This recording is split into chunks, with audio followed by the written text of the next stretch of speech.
And we can say that the Eagle flied pretty much high tonight against Steaua. Welcome to Lazio Lounge. I'm Vittorio Campanile.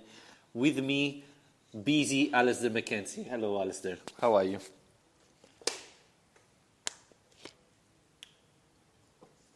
Sorry, I just realised my microphone was muted, so not the best start. You're busy. It's too busy to unmute my microphone. Yeah, very good. Great way to spend a Thursday evening. I'm absolutely delighted. Obviously, when we were speaking on Sunday, I was a bit concerned about what the team would look like tonight and if this competition was going to be taken seriously. But yeah, it was.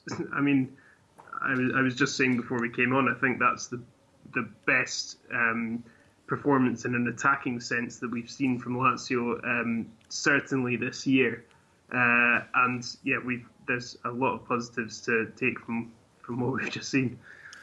Yes, I would say that the fact that the first half finished 3-0 and Lazio can complain of missing at least other 3 great chances say pretty much everything about this match. It could be 6-0 after just the first half. So people can say, yeah, but Steaua is not a good team, etc. Don't forget, Steaua arrived to this point, so it cannot be that bad. And simply Lazio played really, really, really well tonight and deserved to win. Yeah, I mean, it was interesting because at the start of the game, it was quite similar to the first half of the Verona game on Monday, where Lazio were creating a lot of chances, but also missing most of them. And, Immobile had a couple of good chances he missed towards the start. Parolo had a good chance he missed. And at that stage, you're starting to think, oh, God, is it going to be one of these nights again? Where, But just simply Steaua just they could not contain Lazio tonight. There was so much attacking threat in the system that Inzaghi went with, and obviously Alberto playing in a deeper role as one of the midfield 3 is something that he's experimented with before this season. But tonight, I think, is the first time that it's really worked. It's really clicked in terms of using his creativity effectively from that deeper role to make the most out of the pace and the finishing that is provided by a couple up front like Anderson and Immobile. And by the way, Anderson tonight deserves a lot of credit because he was brilliant after a difficult month. Yeah, before talking about the tactics, etc., I want to point something out as soon as possible. It was an important match, but you see Napoli, Europe League is not always the biggest thing in mind for players. But tonight you could see Ciro Immobile, as usual, running all around. Felipe Anderson, how many balls did he recover? It looks like he was late at a certain point. Same thing, Luis Alberto. You could see that the team was really, really focused, and that gives you the idea how much Simone Inzaghi was able to guide the team, to make them focus to this tournament that unfortunately in the past Lazio didn't handle all the way as it should. And I think that's really important. When you see a team giving everything, every player, even Felipe Anderson, that we said often in the past that sometimes was looking like he was making a favor to someone to play, playing like that. That's the key. I think that's the key for the success, and that's one of the reasons why Lazio played so well tonight. Yeah, and it's also a question of something that's been, that you pointed out very early on this season in terms of the transfers that were made, is having players with a point to prove is a really useful thing to have in your squad. And at the start of the season, by bringing in guys like Nani and Lucas Leiva, who just naturally had a point to prove, and some of the younger guys and people like Marusic as well, they had a point to prove in terms of where they were in their career.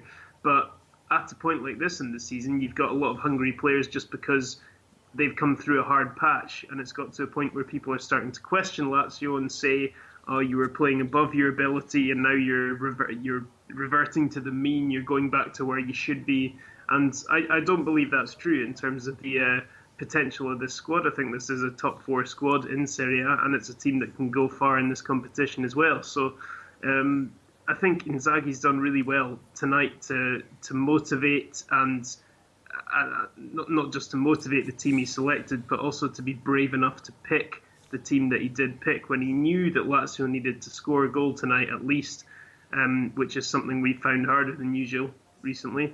He's gone for a very brave selection, and it's paid off for him.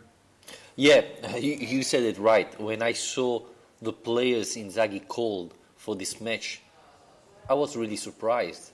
No Wallace, no Radu, no Lukaku. Pretty much there was only Bastos as central defender, and then deciding to start with Patrick. That was another brave decision. And playing with Felipe Anderson, Luis Alberto, and Immobile at the beginning, I thought, looking at the lineup, it could be a 4-3-1-2. Instead, he played again with a 3-5-1-1. But I thought it's brave to choose this team, especially because we said it was a very important match, and to pick Patrick. That I don't know when was last time Patrick started a match. I mean, it probably was a couple of months ago, and he played really well. You can say that Steaua wasn't a top team, etc., but it's never easy to play from the beginning after you didn't start for 2-3 months. So it's really good to see Inzaghi making the decision and the players respond like that. Yeah, and speaking of players with a point to prove, I think Bastos is perhaps the player who's almost got the most to prove. Perhaps Felipe Anderson too, but given how he's been dropped recently and Wallace has been playing so many games in front of him, it was a surprise, to see Patrick starting in that position ahead of him, especially considering how many defenders were left at home and also with Felipe Luis suspended. But, with Cáceres getting injured, he came on and did well, and he scored another goal. I mean, he cannot stop scoring, this guy. If you're, I think maybe the key to his reversal in fortunes will be a positional shift to put him up front instead of in defence. But I know you're pushing for that. I really am. But no, on a serious note, I mean, he does deserve credit for coming off the bench, having obviously been overlooked by Inzaghi. It can't do much for his confidence. First of all, being dropped recently for Wallace, and then when Wallace is left out of the squad, along with other players in his position, he's still not getting in the team. So that can't be good for him. So for him to come on, put in a good performance and score a goal, well done, Bastos. And what a goal, because you said it at the beginning, Lazio was struggling to score. And after the second goal, the match changed completely. I thought Steaua gave up a little bit, lost confidence, and Lazio start playing even better. So it was fundamental to score the second goal as soon as possible. And again, if you remember, in the first match, Lazio had a couple of corner kick, but Nani simply kicked them so badly. The only one who was good, Milinkovic, hit the crossbar.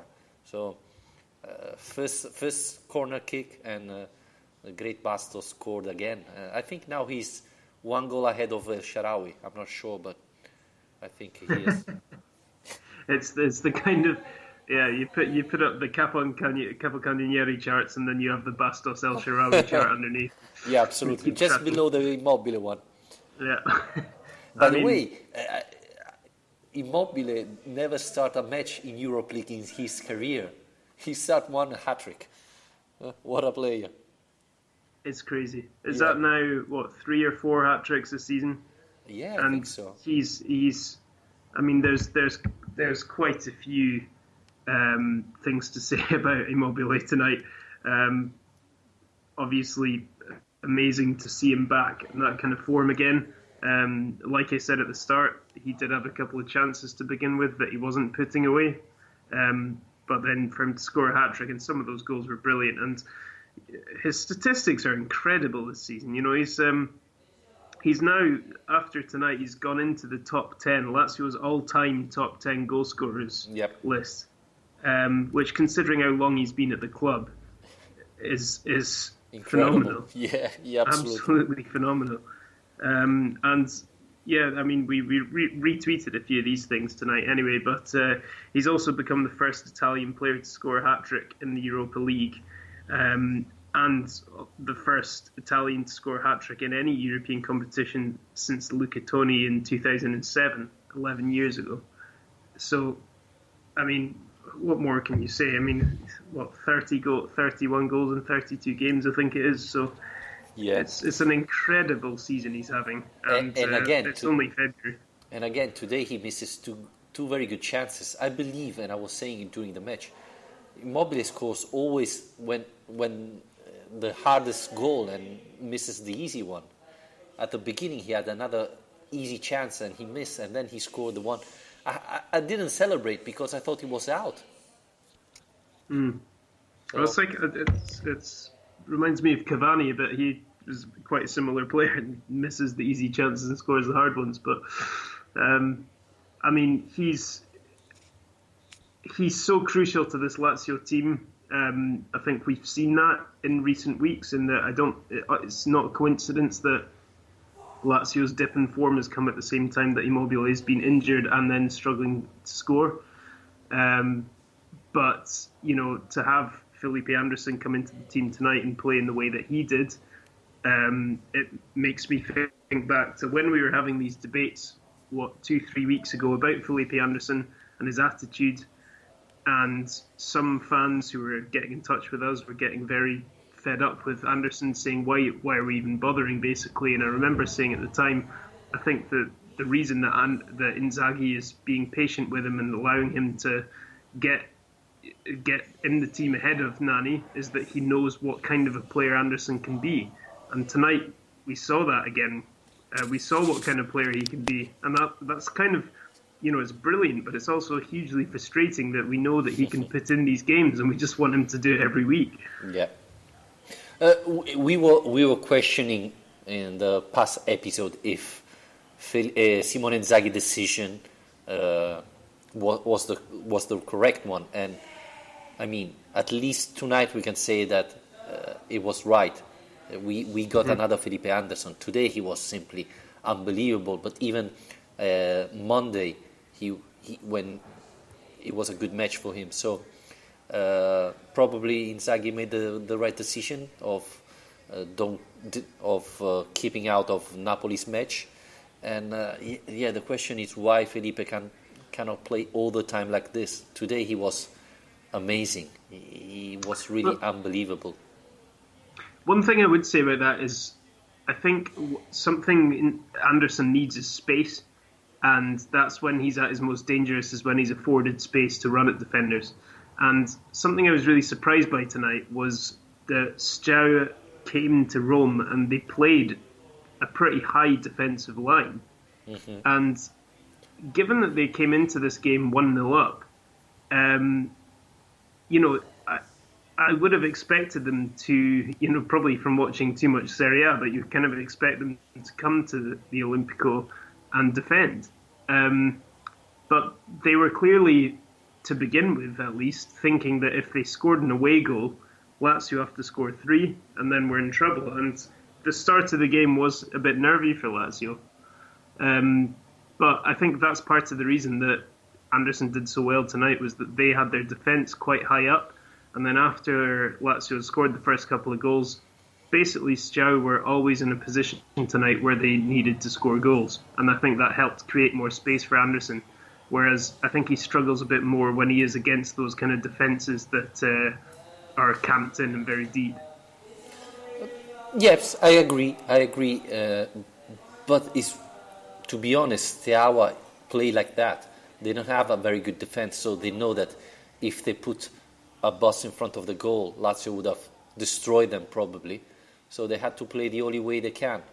And probably, I believe, they didn't prepare the match thinking of Felipe Anderson playing, because if you do, you have to prepare something, because he's so fast and skilled.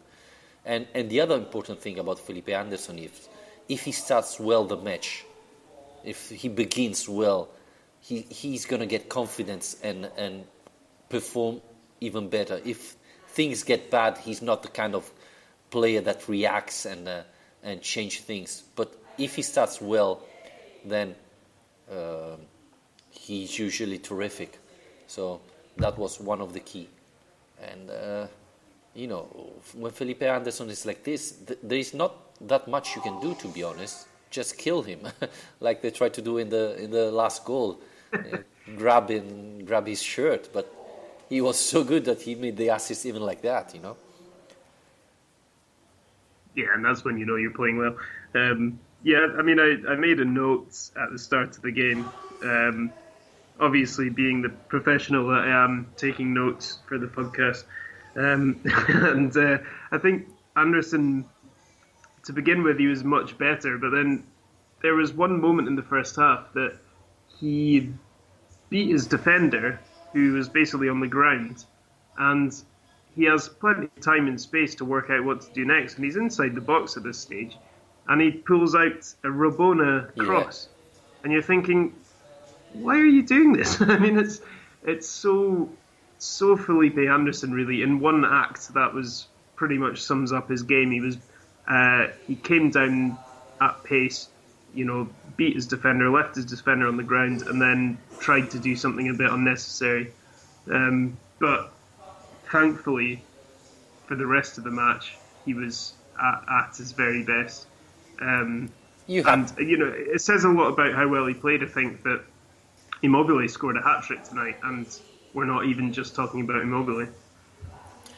I think you have to allow him to do these things, especially when he's playing that well.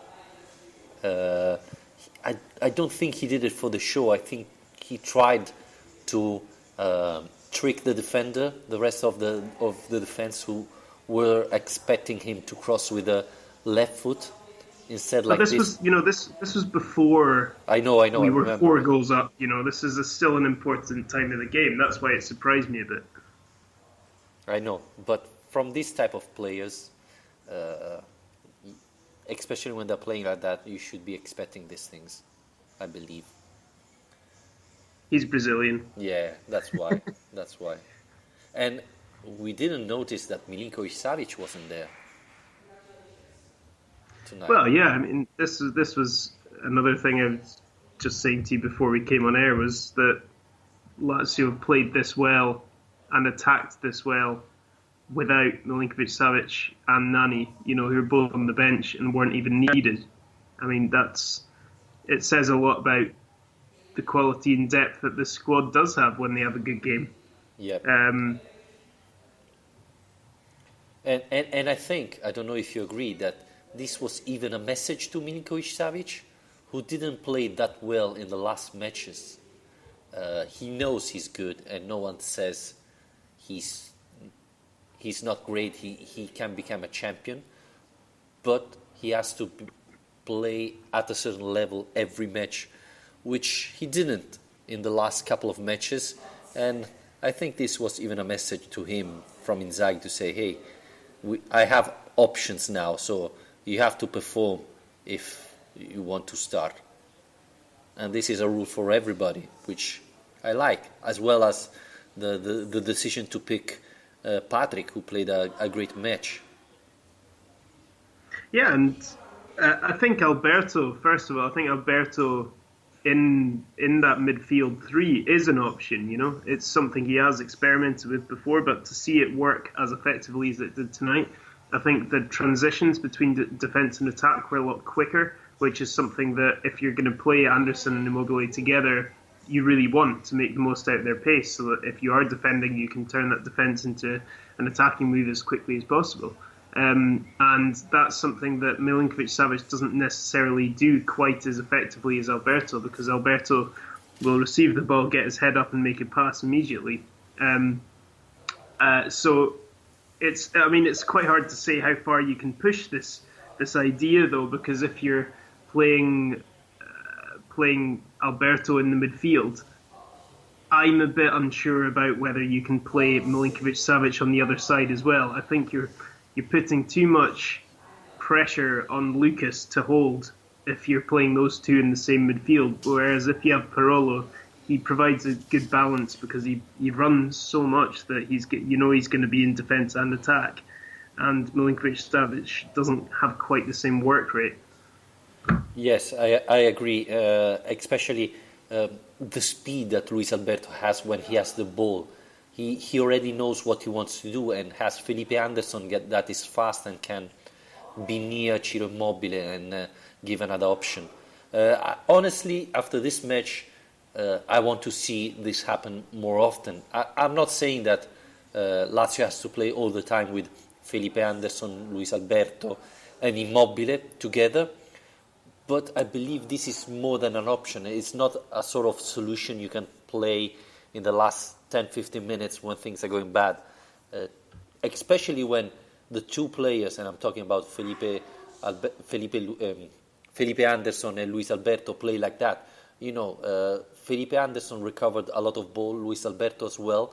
So when Lazio's defending is still a nearly 5-4-1 formation with only Immobile in front because Felipe Anderson come back, and when they're attacking, it's more a 3-2-3-1, something like that. With Luis Alberto and Felipe Anderson very close to Ciro Immobile. So it's a good solution. I'm not sure you can do it every day, every time, but if Felipe Anderson play like that, then I want to see it. It's a very interesting option. I think you were missing a player there with your 3-2-3-1. Yeah, it's probably a 3-1-2-1. Yeah. Yeah. I'll agree with you there. Mathematics is not my... No, it's not my strong point either, so we'll wait for anyone else to call us up on that. Yeah. But yeah, no, I think it does something that we've praised Inzaghi a lot for, especially at the start of the season, was his tactical flexibility and the way he could actually change, adapt to the circumstances of each match and change things as they were going on. And I think he's struggled a bit, as we've mentioned in recent weeks, in terms of his selection and the substitutions. We've criticised both a little bit, and I think that this system does give him a bit more flexibility there, because if he drops Alberto a bit deeper, then he has the option of Nani or Anderson supporting Immobile. And again, it does heavily rely on Immobile being fit, but he is fit, so for the time being, we can't really complain too much about it. And I think with Felipe Anderson, Immobile is less isolated there in front, because Luis Alberto, even when he plays as trequartista, he tends to come back to the midfield. So there's a big gap between Immobile and the rest of the team.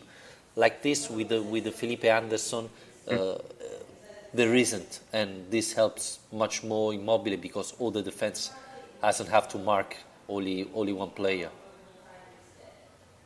Yeah, and you're right. Alberto he's more of a thinker, on the ball. He gets the ball and he gets his head up and he wants to create something, but he does takes his time doing it because he likes to think about his next move. Whereas Anderson is a much more direct player, and I think it's within this system it's quite useful to be able to use both of them. So to have Alberto pulling the strings in a deeper role, he can still perform that role. He can still be dangerous from set pieces too, and he can still play very good passes from the midfield. But on top of that, you've got two runners up front and two kind of guys who have a lot of pace and are good finishers to get on the end of those chances that are being created. And it's not just Alberto as well. Parolo is a good player, a good all-rounder, and Lucas himself set up Immobile with a brilliant chance tonight with one of his passes from midfield. So it's not just that the onus is on Alberto to create all the chances by himself in that position. I think he gets a bit more freedom there because the opposition don't really know who they should be paying attention to because there's so many dangerous players in different kind of roles all over the pitch. Yeah, and again, Parolo today missed another incredible chances when we were still 0-0. This tell you how many chances we had, and I agree. The other good thing is that we don't rely anymore only on Luis Alberto. You have Leiva that, from this standpoint, have increased a lot. He's more dangerous. He's able to create more chances for Immobile, for Felipe Anderson. So that's good. That's really important for the continue of the season. That will be really important. Some of the questions. Rami Algendi, Marchetti tweeted a picture of him training and tagged Djordjevic. Are they training alone or with the club? No, they're training alone with the others. I don't know who's left there still, but with the other players that are not in the team at the moment.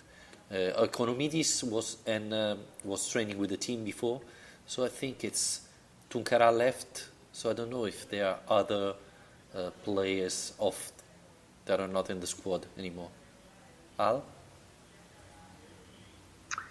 No, obviously those two have been overlooked. They're not in Inzaghi's plans, so they're not going to be training with the squad. It's a shame. We've talked about this before quite a bit. But I think it's a shame, particularly in the case of Marchetti. Yeah, absolutely. Djordjevic, I still think it's a shame in the sense of Djordjevic. I mean, when you actually think about it, he's a player who Lazio fans have fallen out with because of what he's done on the pitch, which has basically not been good enough. But he's not really done anything wrong. There's no reason for him to be ostracised from the squad and left out to train by himself. Yeah, go on. No, continue. The problem is that since last year in Serie A you have a list of 25 players, and so there weren't, you have to take off Casado or Nani to put him in. So well, I mean that's true, but I think if you're going to work out who you're putting in your 25-man squad, you've only got 2 strikers in our squad as it is. And I think that's a very risky game to be playing. It's something we've discussed a lot before, because when Immobile was injured, you're then just left with Caicedo or the option of playing Anderson or Nani or a player who's not a natural striker in that role. So I do think Djordjevic has been a bit hard done by. I don't think, before anyone criticises me, that he is a Lazio quality player, but I just think that while he is still a Lazio player, he may as well be an option, because he wasn't, he did have a good run of form initially for Lazio. I don't believe he's a very good player, but I think he's worth considering as an option instead of freezing out of your squad completely. I know. I think the problem there is the list of 25 players where you have to add even 5 under 21. So that's the problem with. I think you could find a space for Marchetti there, to be honest, but I think the decision was between Guerrieri and Marchetti, and so that's what happened. The other question of Rami is Nani again not playing. What's going on with him? Well, I think Inzaghi made the right decision, and as you were saying before in the past episode, he doesn't have to think about the players but put the best squad every time. And I think the right decision tonight was to play Felipe Anderson, Immobile and Luis Alberto. You can only say that he could be coming in at the end of the match instead of Casado, but it was how much? 5-10 minutes? That wouldn't have changed that much, I think. Yeah, I mean, there's a couple of things here. I think, first of all, is what you mentioned, that he is not a striker and he's not a number 10. He's a winger. And I mentioned that in the summer when we first signed him, that he's not a player who's going to necessarily fit into Inzaghi's system. And I think Inzaghi still doesn't really believe he does fit into his system. I think that's the main reason that he's not getting enough game time, is that Anderson and Alberto, as an option behind Immobile, are players who are more suited to that role. You might disagree with me on that, but that's the way I think Inzaghi must be thinking about it. The other thing is that it's almost March. We're getting to the end of February now. You've got to remember, Nani is not a Lazio player. Nani is on loan from Valencia, and Lazio have the option to buy him, not an obligation to buy him. So if Inzaghi's not convinced by him, there's not necessarily any onus on him to be playing him in these games because he's not a player who's owned by the club. And I do wonder at this stage if that's something that is being considered in terms of the selection, that you'd rather play guys who you know are going to be available to you next season onwards rather than guys whose future is in doubt. Well, but it all depends on Lazio if they want to take him or not. Yeah, that's what I mean. I mean, it's an option to buy. It's not an obligation. So it's up to the club. But I don't think Nani's done enough so far to suggest that he deserves to be signed by the club. And I think that the root of that problem is that he doesn't naturally fit into this team because there's no wingers in this team. I can understand what you're saying. I still believe a little bit like Felipe Anderson. He's a winger, but he can play in the central position.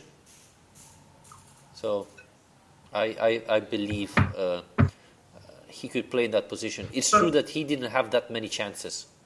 Beginning because he was injured, and then afterwards because Felipe and Luis Alberto was playing so well that you couldn't take him off. But I think he's gonna have his chances. The season is still very long. Lazio is still on 3 competitions, so I believe if Simone Inzaghi sees him well in the training, he's gonna give him a chance. The difference is, I mean, correct me if I'm wrong, if there are any Portuguese football experts listening to this, but Nani's role has never been as a number 10, as a trequartista, as a supporting player to Immobile. This is my main issue, is that Nani has made his name and he's made a career of which he is in his 30s now, so he's at the far end of, as a winger. Anderson is different. I understand what you mean in terms of them being wingers who can adapt their game to play in the middle, but Anderson's different because he did make his name at Santos as a number 10. He played as a number 10 behind Neymar at Santos, and that's effectively what we signed him as when we first got him. So for Anderson, it's less of a change than it is for Nani to adapt to that position. And I think that's part of the reason that he's succeeded and got Inzaghi's faith a bit more than Nani in terms of doing that. Yeah, he spent a big part of his career playing as a wing, but he played even in a central position, Nani. So I think he can do it. Obviously, he needs to play because he needs to adapt to a different football. He needs to get fit, and as you were saying, he's 30, so it's not very easy for a player of that age if he doesn't play that much. So that's the biggest problem, I think.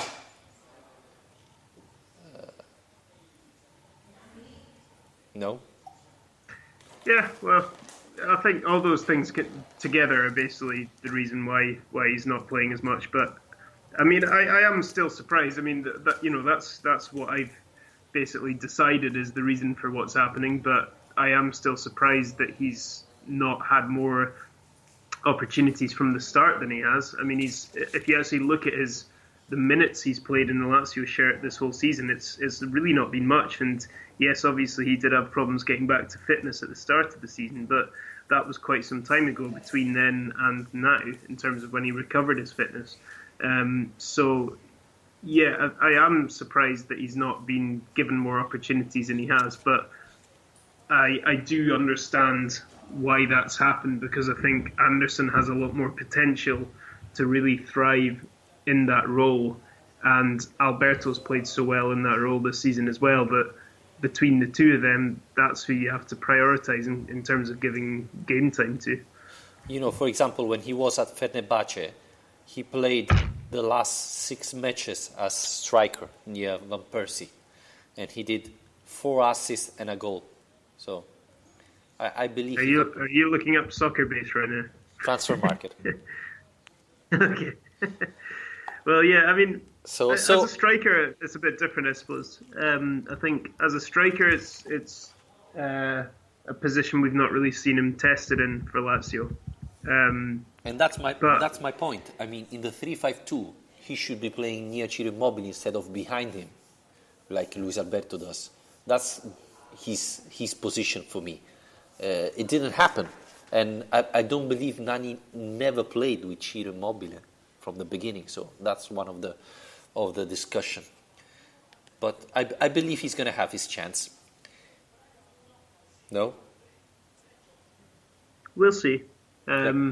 Obviously, we've got another 2 games at least in this competition now, so that extends our. And Coppa Italia. I mean, there's going to be and some we've got changes. at least one more Coppa Italia game. Yeah. So, there's lots of games still to go.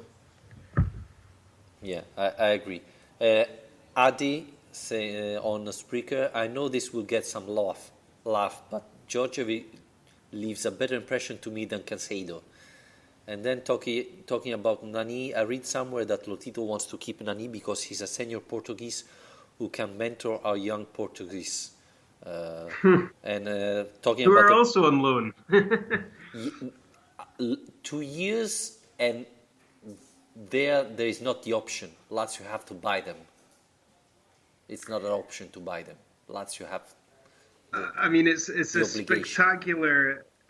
spectacular piece of business from Mendes if he's managed to organise that Nani and 2 young Portuguese guys have to end up at Lazio. It's crazy.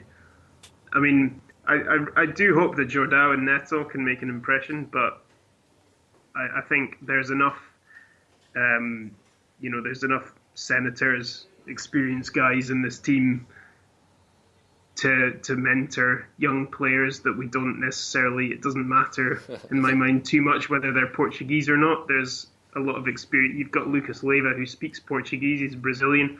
You've got Anderson who speaks Portuguese. You've got plenty of guys in this team who could be mentors. It doesn't necessarily have to be Nani. And the other thing about Nani, he says he's doing a little bit like Ronaldo. Started at wing and trying to reinvent himself as a striker.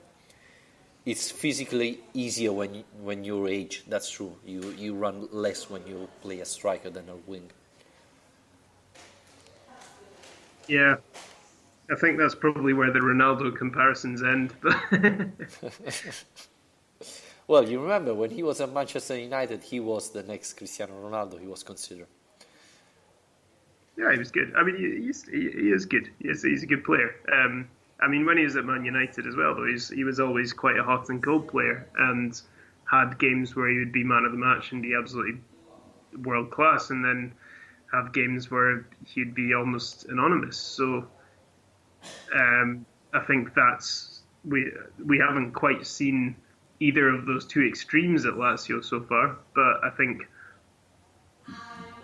there's undoubtedly a lot of talent in him as a player. It's just about getting the best out of him, and I don't think Inzaghi's really worked that out yet, how to get the best out of him in the way he wants to play.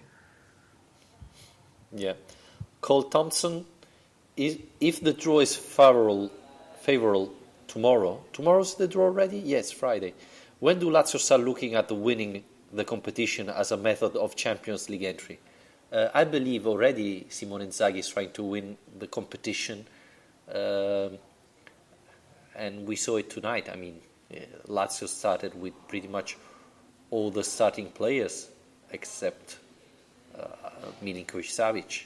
So I think Inzaghi wants to try to win it. It's not going to be easy. There are a lot of good teams still in at the moment, so it's not going to be easy. We have to hope to have a good draw, because it can't be really difficult. There are a lot of good teams available, but I think Inzaghi showed it that Lazio is trying to win every competition they are playing, instead of the opposite of Napoli, I would say. Lazio is trying to win it, the Europa League as the Coppa Italia. It's not going to be easy. The question is does Lazio have enough good players to compete on all three competitions? We have to see, but Lazio is trying it, I believe.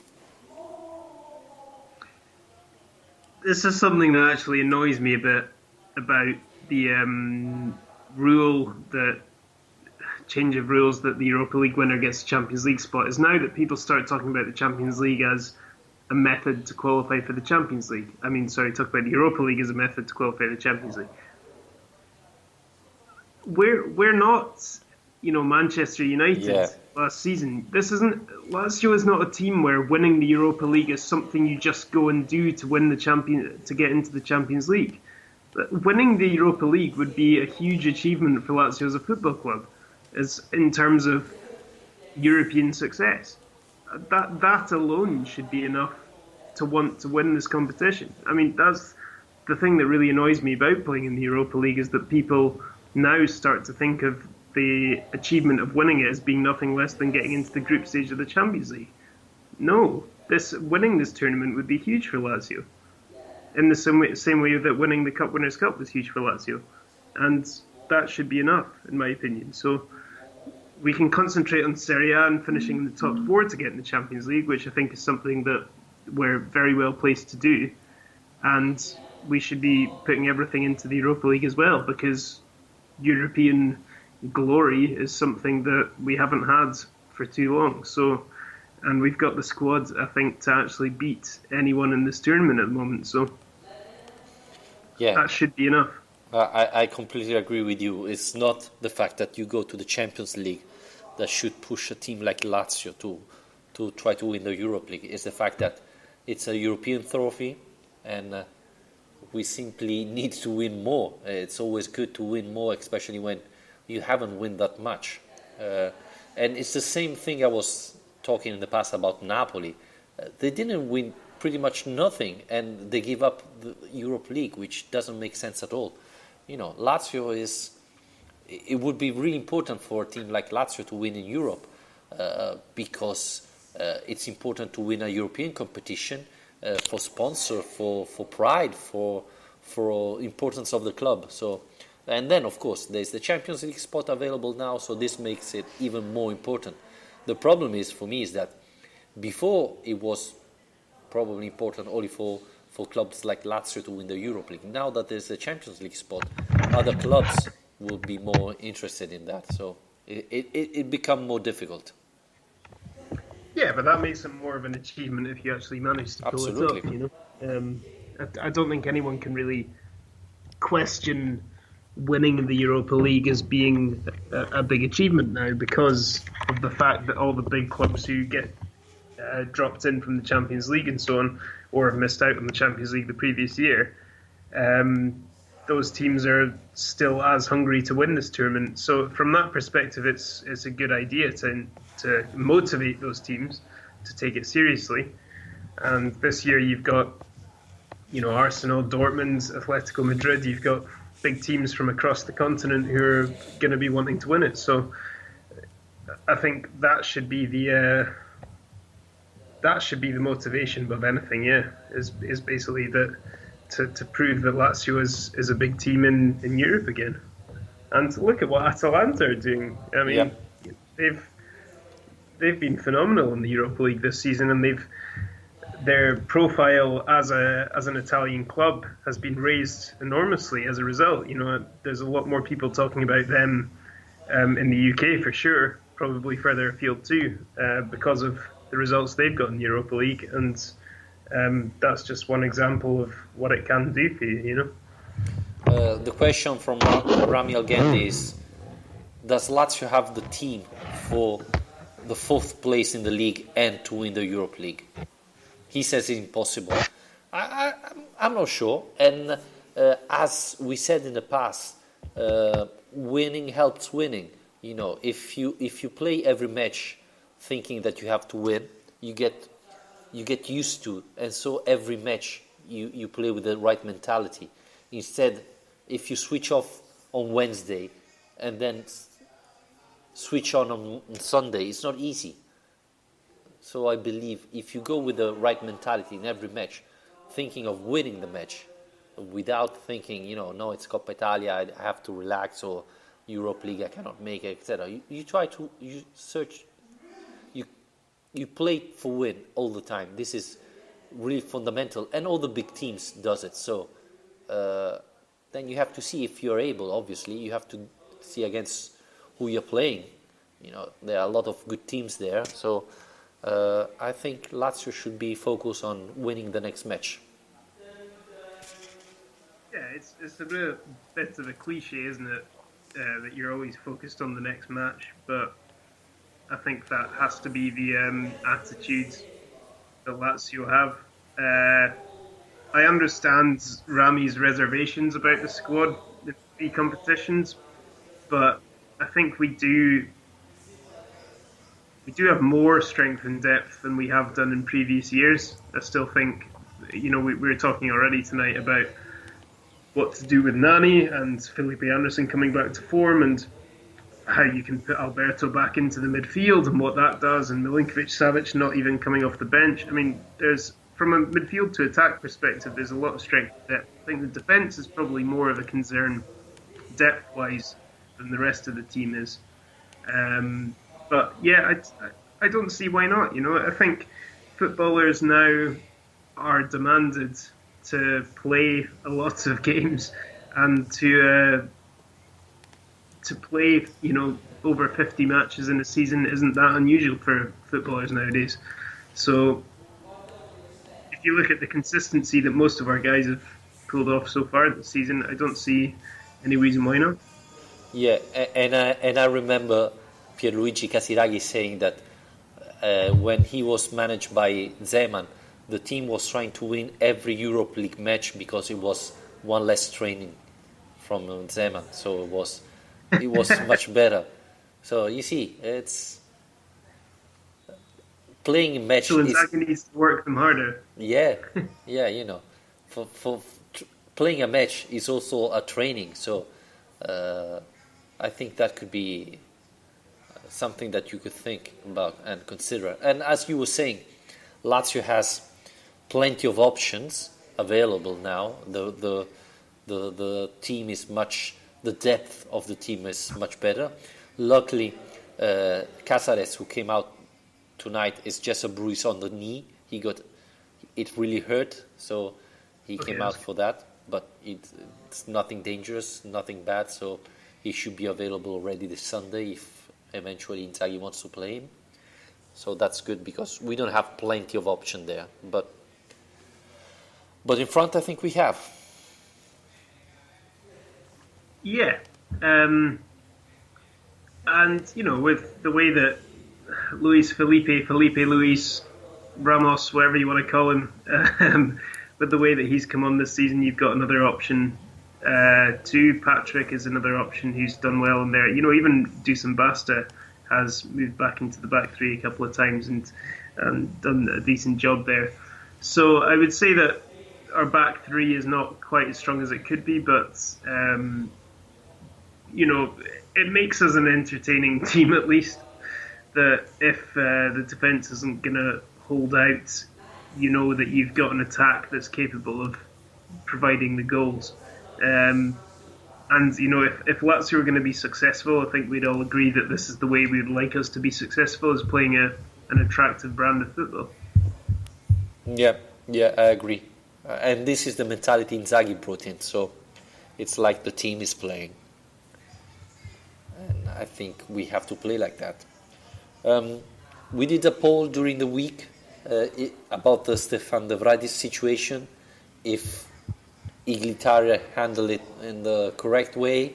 What was your idea, Alistair? Yeah, we kind of touched on this in the last episode. I think that, I think Lazio it's a difficult one, actually, to be honest, to make a real decision on. Because Lazio are right, and I think Tari is right, to stand his ground, and clearly he's been wanting a deal to happen, and that Lazio want De Vrij to stay. I think that much has been clear from the start. The only problem I've got with it is the same one I think I raised on Monday night, which is that by pulling out of any offer and refusing to do any deal, all that happens is that we lose De Vrij for nothing, and perhaps at the same time lose, I hope not, because I think he's a good professional, but perhaps lose a bit of his motivation for the rest of the season. And even if you did agree to a contract you're not happy with, what you end up with at the end of it is a player who you are going to sell for a price, maybe not the price you want, but for a price, and someone who's committed to the club, at least superficially. So, I don't know. I think that Lazio, personally, I think Lazio should have done everything. I don't know the details about why the deal fell through, but I think Lazio should have really done everything to get him on any sort of deal, just so that when he does leave in the summer, which he was kind of always going to do, we can at least get some sort of fee for him. Because it's crazy to have a player of that ability and that quality that we know is leaving for free. I mean, that's something that the club has to take enormous responsibility for and deserves enormous criticism for. To have one of what I would say is one of the best defenders in Serie A leaving for nothing is a situation that you should never end up in. And the clubs put themselves in this position. They can blame the agent, they can blame the negotiations, but this should have been something that was dealt with a long time before now, and it hasn't been. I think it's a little bit like Biglia situation. They tried to tackle it last year, but again, the Vrij agent didn't want to hear nothing.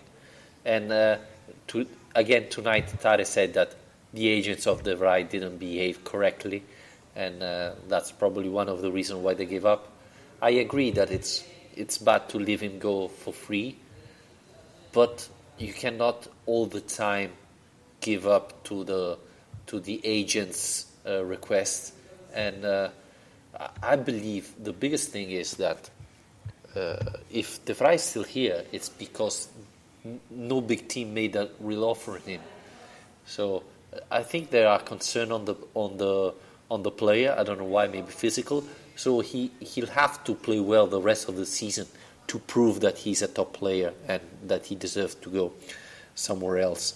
In the poll we did, 33% of the voters said, "Who cares?" for Lazio. Then 31% said that Iglitare made the right decision, and 24% voted, "I would have waited longer." Only 12% said that Tare made the wrong decision. I think it was important.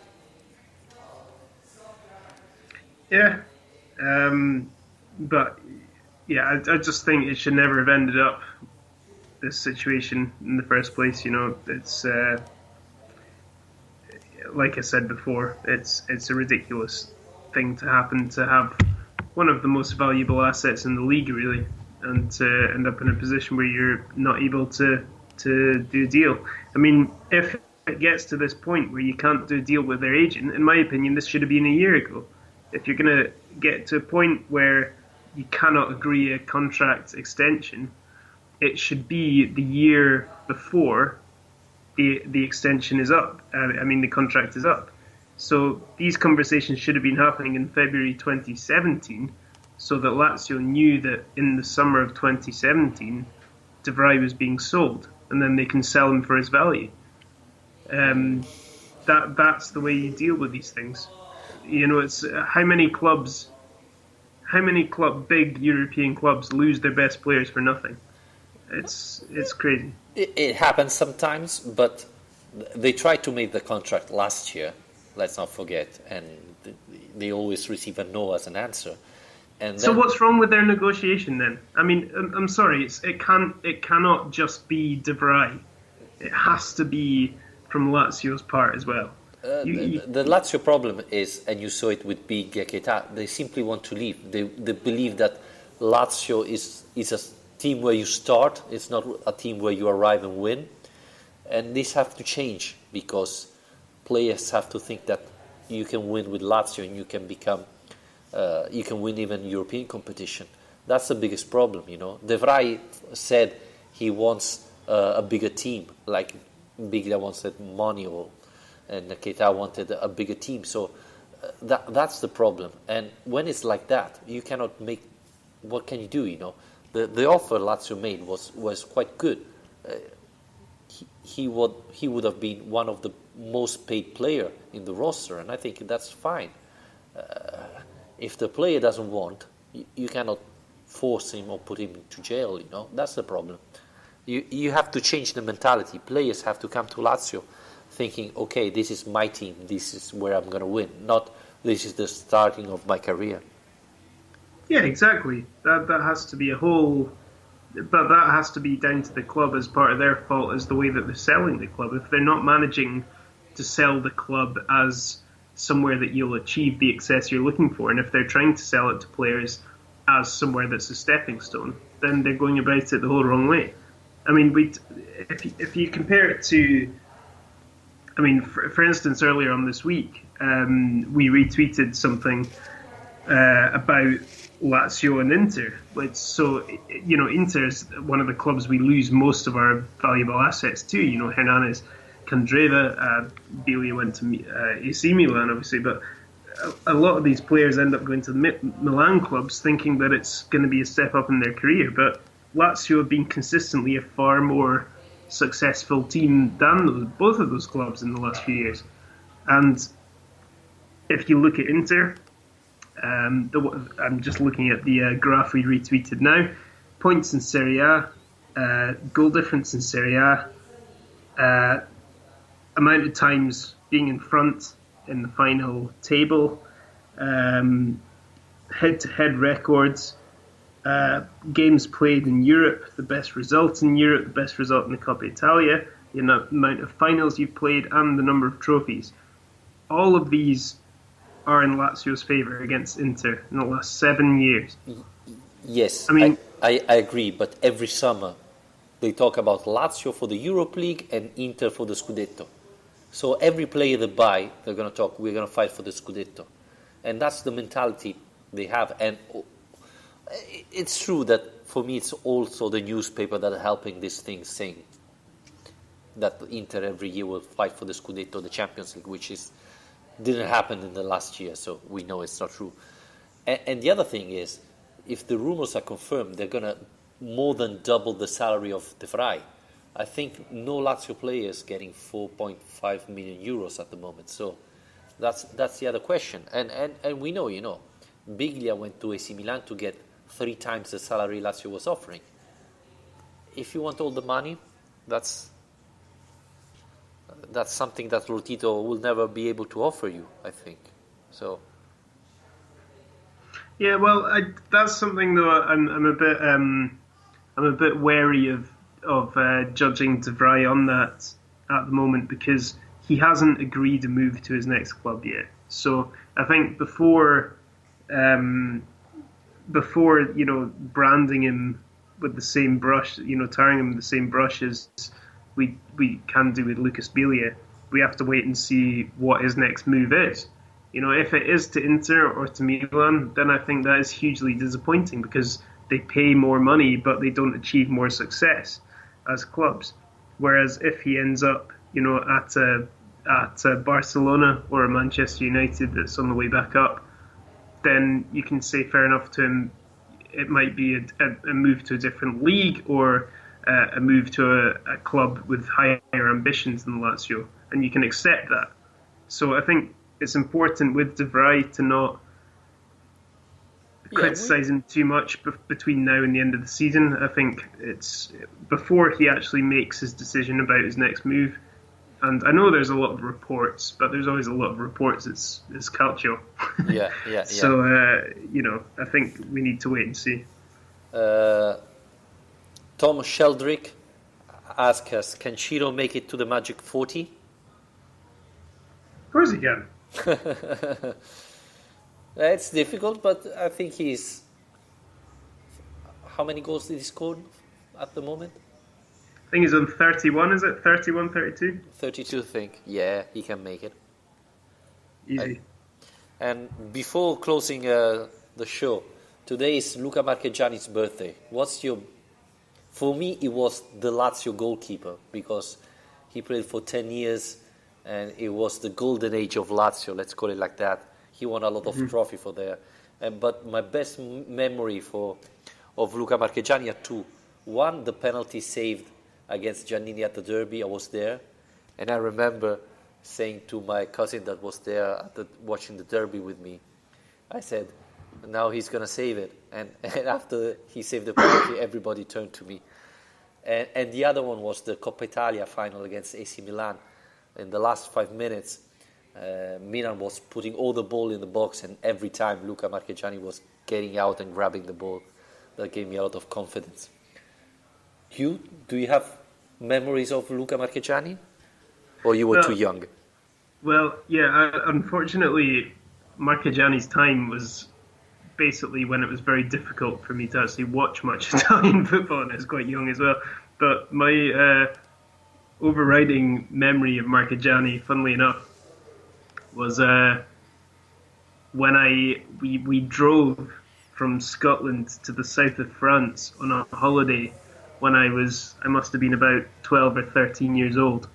And it was such a long drive that I remember sitting in the back of the car, and I had a copy of all of Lazio's results from the season before. And I was copying out Lazio's formation for every game onto a piece of paper because I was so bored. And I just remember every time finding it so difficult to spell the name Marchegiani. Wow, that must have been a long trip. How many days from Scotland to the south of Europe? Well, we drove for about 3.5 hours to Edinburgh, and then took a ferry to Belgium, which was an overnight ferry, and then I think it was about 2 days from there to the south of France. So, yeah, it was a lot of time to reflect on how best to spell Marchegiani's name, and I think I've got it now. But yeah, unfortunately, a bit before my time. But yeah, obviously a huge figure in Lazio's history, a very successful period of Lazio's history. Yeah, the keeper with more caps for Lazio, I believe. 10 years. Is that right? Yeah. All right. Yep. Yep. Well, happy birthday, Luca. Yeah. I think we can close it here. Don't know if you agree. Yeah, that's fine. You read all your notes. Do you have something else pointed out that you didn't talk about? No, I gave up on my notes after the first half because I knew it was going to be very easy to talk about this game. Okay. Well, thanks everybody for listening us. Remember, you can follow us on YouTube, on Twitter, on Facebook. And please subscribe to our channel on iTunes. Rate us if you can. On Spreaker. And pretty much you can find us everywhere you follow our podcast. So please follow us. Follow Lazio Lounge, and we're going to talk next Sunday after Sassuolo Lazio, another important match. Thank you, Alistair, and thanks to everybody listening. Cheers. Ciao, ciao.